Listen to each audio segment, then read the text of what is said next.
সাধারণত আমি 5 ধরনের কলম পেন্সিল ব্যবহার করি। প্রথমে হচ্ছে পেন্সিল, তারপর হচ্ছে ব্ল্যাক পেন, তারপর ব্লু পেন, তারপর রেড পেন আর হাইলাইটার ইউজ করি সাধারণত। প্রথমে হচ্ছে আমি পেন্সিল নিয়ে কথা বলি। পেন্সিল মূলত আমি ব্যবহার করি হচ্ছে মার্ক করতে, কোনো কিছু পড়তেছি অথবা প্র্যাকটিস আছে সেগুলো লেখার জন্য পেন্সিল ইউজ করি।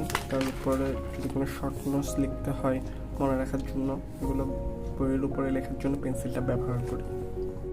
এরপর আসে ব্লু পেন।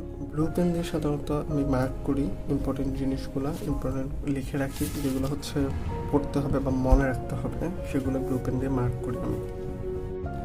এরপর আসতেছে রেড পেন। রেড পেন মূলত যখন আমি কোনো জিনিস পড়তেছি বা পড়ার সময় বুঝতেছি না বা ম্যাথ করতেছি কিন্তু সলভ করতে পারতেছি না সলিউশন দেখেও, তখন আমি রেড পেন দিয়ে মার্ক করি। যেমন আমি ম্যাথস দেখাই, এখানে আমি ম্যাথস বুঝতেছিলাম না, এই কারণে রেড পেন দিয়ে মার্ক করে রাখছি।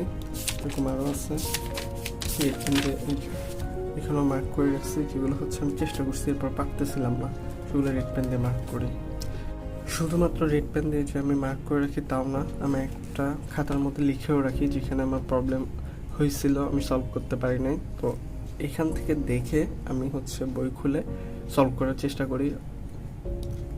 এরপর আসতেছে হাইলাইটার। হাইলাইটার প্রথমত আমি ইউজ করি হচ্ছে আমার কোনো জিনিস মনে রাখতে হবে কিন্তু আমি বারবার ভুলে যাচ্ছি, তখনই আমি হাইলাইটার ইউজ করি।